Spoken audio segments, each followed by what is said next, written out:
For the benefit of viewers joining us right now, let me recap the speech for you. Prime Minister Modi celebrating Indian diaspora there. He says he has brought the fragrance of the soil of the country of their birth to Abu Dhabi for them. He says India is proud of the Indian diaspora. They are India's pride. He spoke in 4 South Indian languages, in Malayalam, Tamil, Telugu and Kannada. He also spoke in Arabic, extolling the virtues of the India-UAE ties. And he also praised the UAE Tolerance Minister for being present on the occasion, and also praised his brother, the Sheikh, the President of the UAE, Sheikh Zayed Al Nahyan, for his cooperation in fostering the India-UAE ties. All right, let me take a moment to welcome our guest. Ambassador Mohan Kumar is joining us for more on this developing story, to recap the events of day 1 of the PM's ongoing visit to the UAE. Ambassador Kumar is a former Indian envoy to France and Bahrain. Ambassador Kumar, welcome to this special broadcast. I'm sure you've heard the PM speak there at the Zayed Sports City Stadium in Abu Dhabi. What did you make of his address there? Thank you very much, Ramesh, for having me. No, I think this is personal diplomacy leading to a complete transformation in the relationship.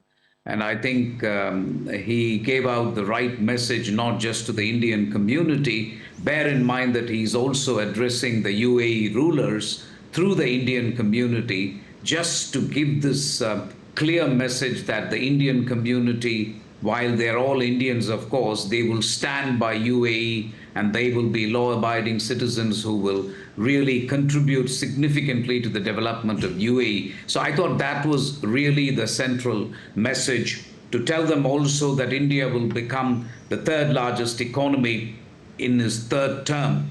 It also shows a certain amount of confidence that I thought he was trying to portray. And that confident message is also meant not just for the Indian diaspora, but also to the world which is watching. Bear in mind, a number of people are watching this program on television. So all in all, I would say a message of confidence, a message of really optimism that India will do well, and that Indians in Abu Dhabi or UAE should continue to contribute to that country, while India is making significant strides in its own development. I thought that was the central message.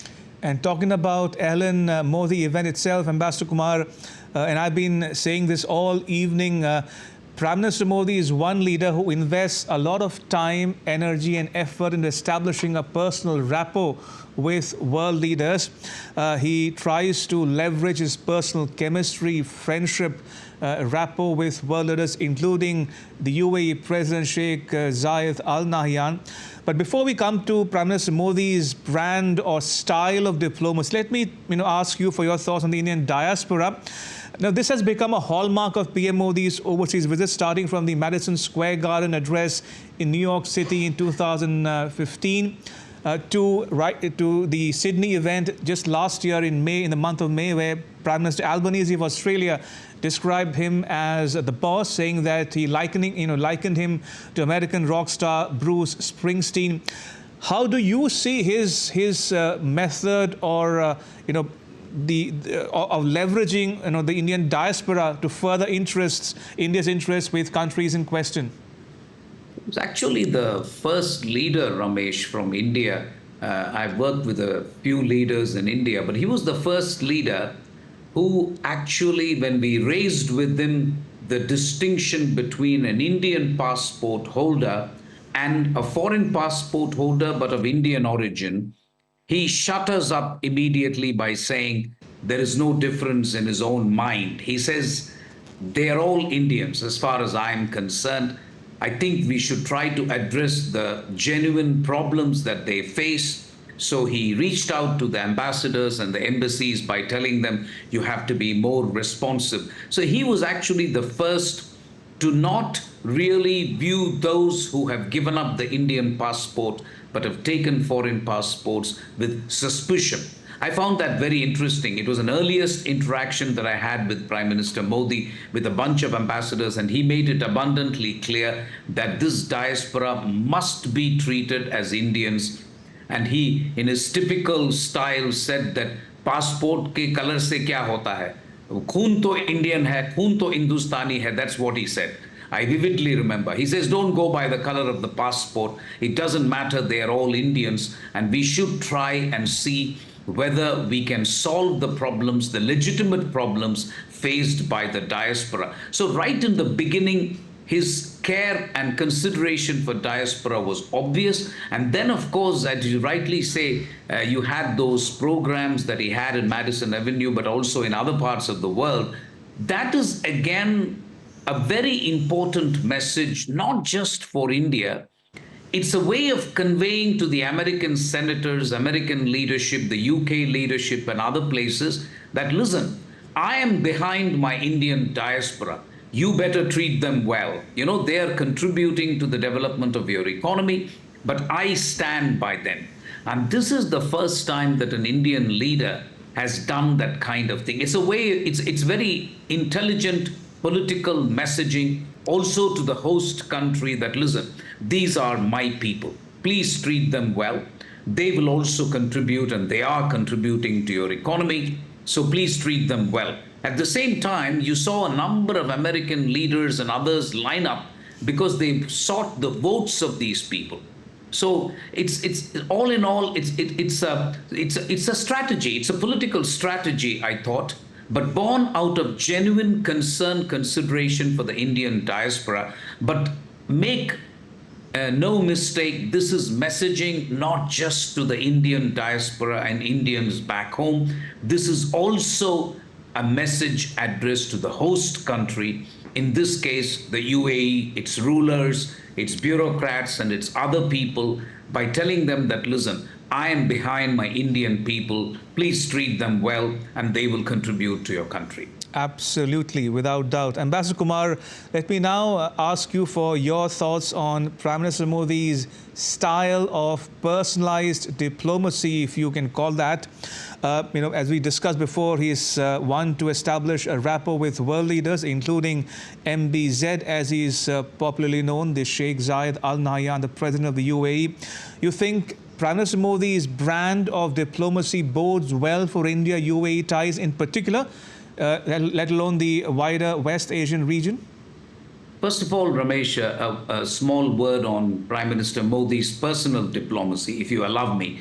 I was, as you know, posted in Paris, and I'm fond of telling this story where I think I was packing my bags and was leaving Paris when I got a call from the Prime Minister's office saying the Indian Prime Minister wants to meet this young French president called Emmanuel Macron, who had just gotten elected.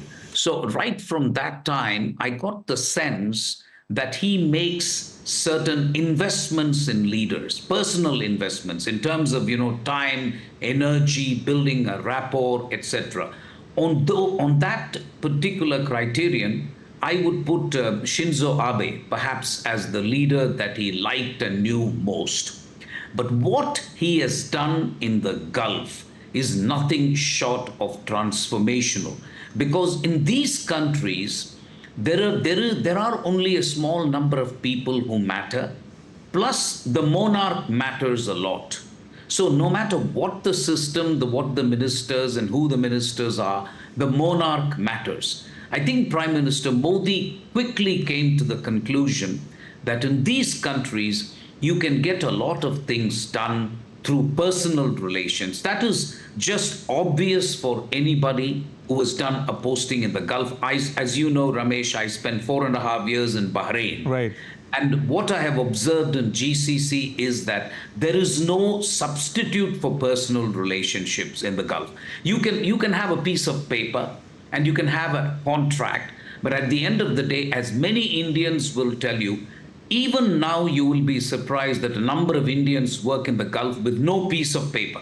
As an ambassador, when I ask somebody, listen, what is the paper you have signed? They used to tell me, listen, there is no paper. We just do it on the word of mouth. And that is the kind of system that you have in those countries where the the word of mouth is most important, and you keep your word as a matter of honor.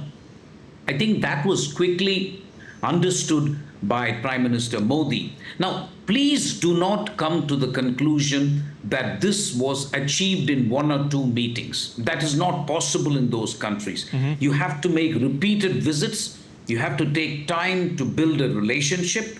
There will be occasions when they will request of you some demand will be made, and they are going to find out whether you can meet that demand and keep the trust. This is the seventh time that the Prime Minister is visiting the UAE. He has met the UAE leader 5 times. This is extremely unusual for an Indian Prime Minister, where there are countries in which the Indian Prime Minister never went for 10 or 15 years in the past. So, no disrespect meant to Prime Minister Modi's predecessors, but many of them did not even bother to visit these countries. So, we are talking about a calculated diplomatic démarche that Prime Minister Modi has done.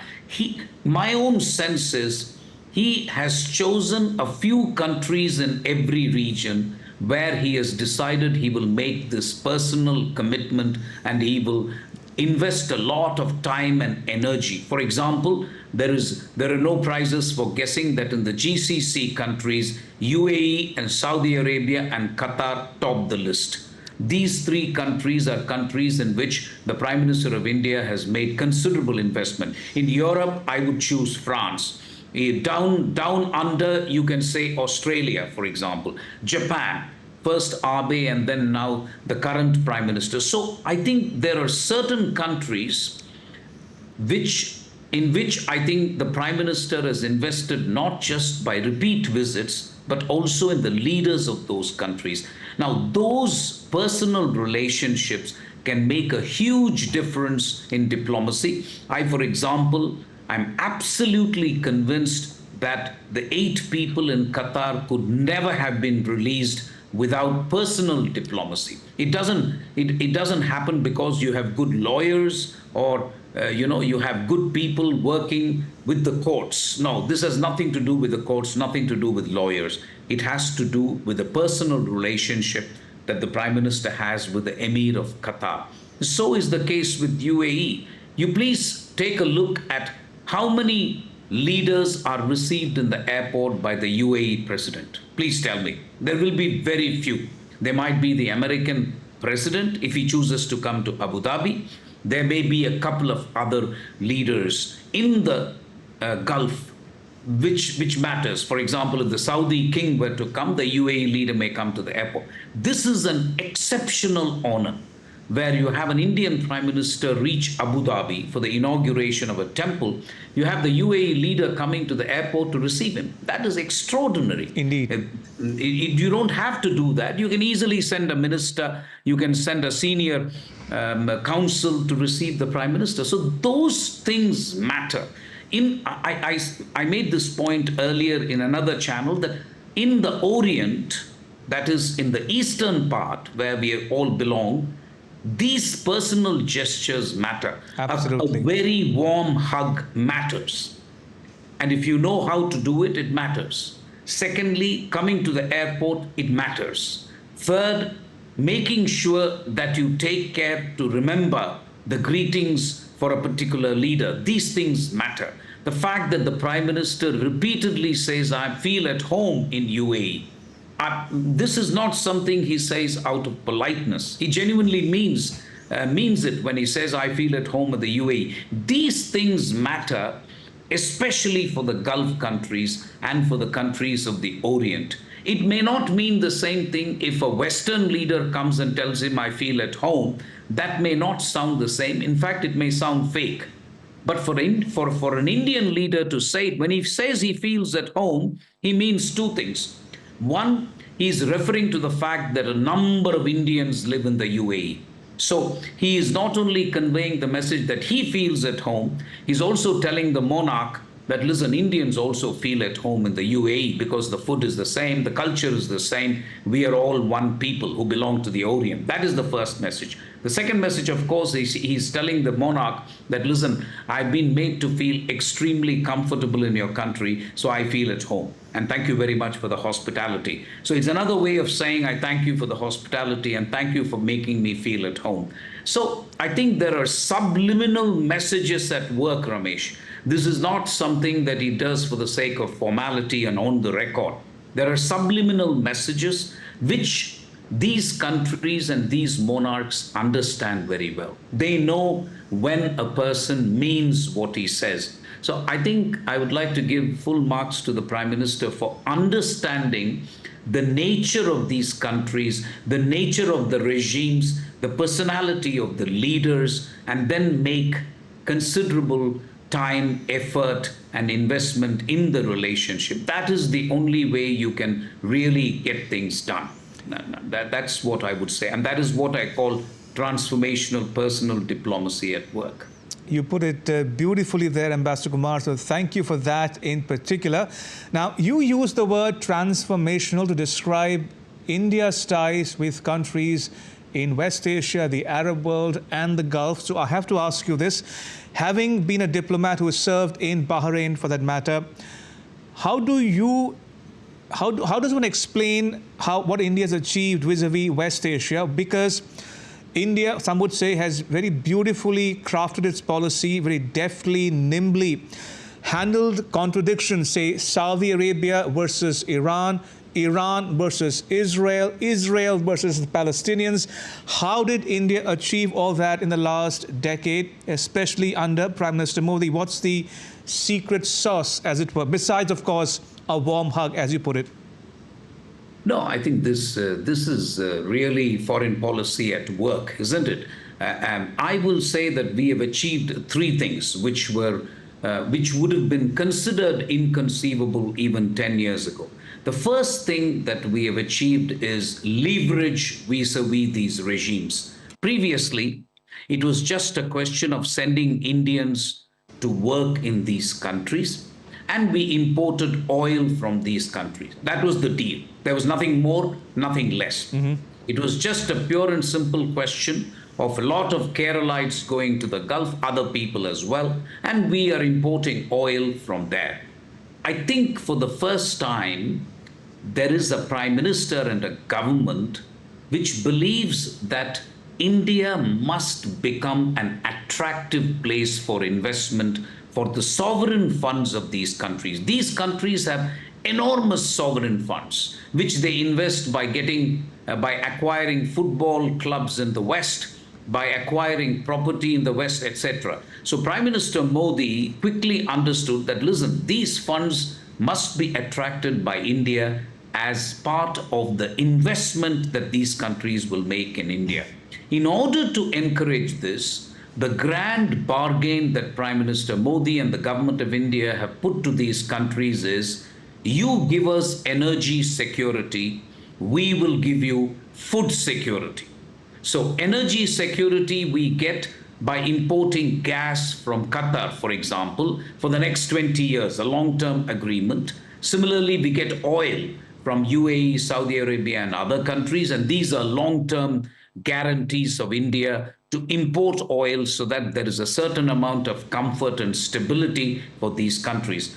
In parallel, we have made available food parks for these countries. As you know, these countries don't grow food in their, it's after all desert. So everything is imported in these countries. However, food security has become an important aspect for these countries, and they are able to trust India so that they can have, in Gujarat, for example, there is a model food park in which Saudi Arabia, UAE, and other countries are investing, where they will grow food, and these will be destined for UAE, Saudi Arabia, and the Gulf more broadly. So the deal is, you give us energy security and we will give you food security. So leveraging our economic potential is the first answer to your question.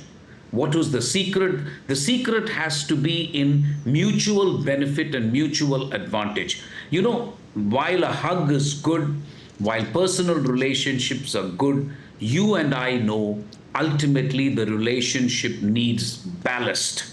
And the ballast in this particular case is a lot of investment from these countries and energy security and food security. So that's point number one. Point number two is genuine attempt to dehyphenate India and Pakistan. This was the most difficult thing to do, Ramesh, because 10, 15 years ago, these countries would always tell us in private that, listen, you are our friend, but Pakistan is our brother. But once India made the case to these countries that terrorism knows no friends, that terrorism knows no border, these countries have begun to appreciate India's position.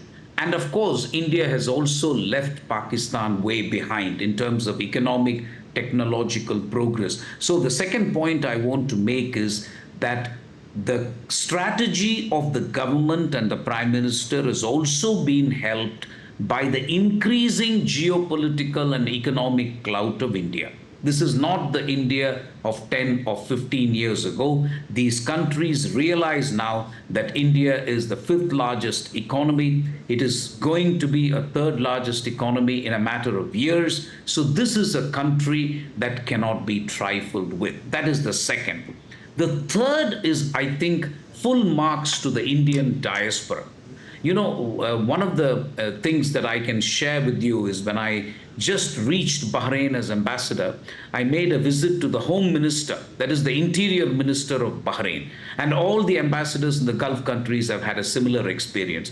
So I went and visited. Within 3 minutes, he gave me a cup of coffee and said, Ambassador, it's very kind of you to come and visit me, but please don't visit me again. I was a little taken aback when he said that. So he said, please don't visit me again. I'll be very happy to give you a cup of coffee or tea whenever you come, but don't waste your time. Don't waste my time.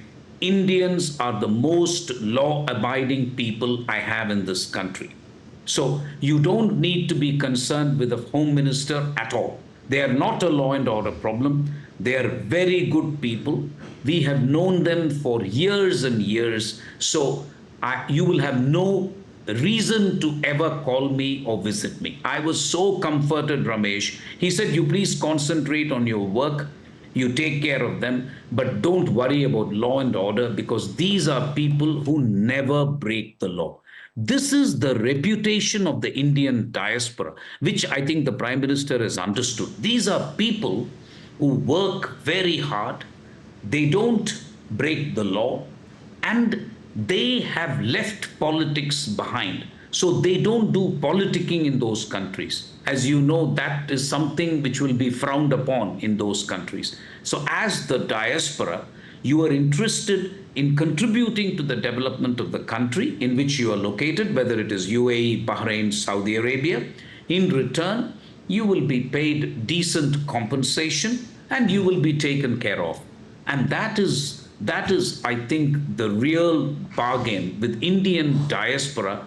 And I would like to give some credit, if not a lot of credit, to the Indian diaspora as well. This is something you will find everywhere in the Gulf. You ask people, and in fact, I've asked people, listen, if I give you people from other countries, India's neighboring countries and Indians, who would you rather choose? And all of them unanimously tell me, any day Indians. We know what to expect from Indians. For example, every company has an accountant.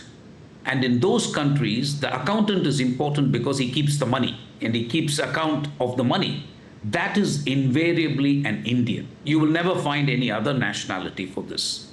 So I think that is a small example of how these companies, while they're owned by the sheikhs and owned by the locals, invariably the person of trust in the company is an Indian. So I would give full marks to the Indian diaspora as well. But on the whole, I think the point I'm making is he has met the UAE president 7 times. He's going to Qatar for the 2nd time. Saudi king he has met at least 3 or 4 times. You compare this with any other prime minister of India before him, you will not find the same level of engagement and statistics. So I think it is a question of making an effort to go there, to try and meet him repeatedly. The other thing that Prime Minister Modi does without fail, if you ask him to go to a multilateral meeting, and I remember 2015 when he came for the COP 21 meeting in Paris, he uses these multilateral meetings to meet with a number of people on the sidelines. He follows a punishing schedule. He can go on till midnight and get up at 4 o'clock in the morning. I don't know how he does it, but he takes advantage of these multilateral fora to meet with leaders. So in the COP 28, for example, he met with the Qatari leader, and that is when, if reports are to be believed, he broached the subject of releasing these 8 people. So those kinds of investment in time and effort is something that the Prime Minister makes, which I think makes a big difference in those countries. I would not say that this will be the same in the case of Hungary or Finland or Sweden, because those countries are different. The Western countries are different. But in these economies and these countries, the Gulf monarchies, personal relationships matters a lot.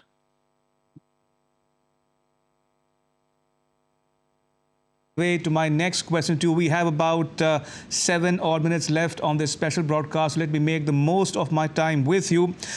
Am I correct, or would I be correct in saying, therefore, given what you have said just now, that India has succeeded in changing how the Arab world in particular perceives India? Or if I may rephrase my question to you, what led to this change of perception, if any, in the last decade? There's absolutely no question about it. I would have to answer your question in the affirmative. Of course, the perception has changed. So again, some things have happened which are obvious, and some things which have happened are less obvious. The obvious things are, as I said, India's increased economic clout and India's increased geopolitical clout, without a doubt.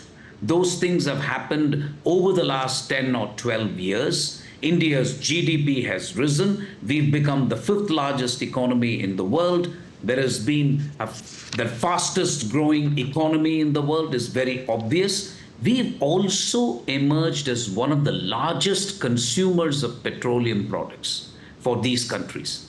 It's, of course, China, but apart from China, I would say that India has emerged as one of the largest customers. Now, given the trajectory, the fact that China is already a 14-15 trillion economy means that from a medium to long-term point of view, India's consumption of petroleum products will be much more than China. So these countries know that in the medium to long term, it is India which is going to be the leading consumer of petroleum products. So that is point number 1. Point number 2, these countries are also seeking to de-risk from China, Ramesh. As you know, putting all your eggs in one basket is never a good strategy. Right. So they have been dependent on China, Japan, Korea so far, India to some extent. They now realize that there is no point in putting all your eggs in the Chinese basket. They realize India probably will grow for a much longer period now because we are starting from a low base. So their bet is also on India. That is the other big change that has happened.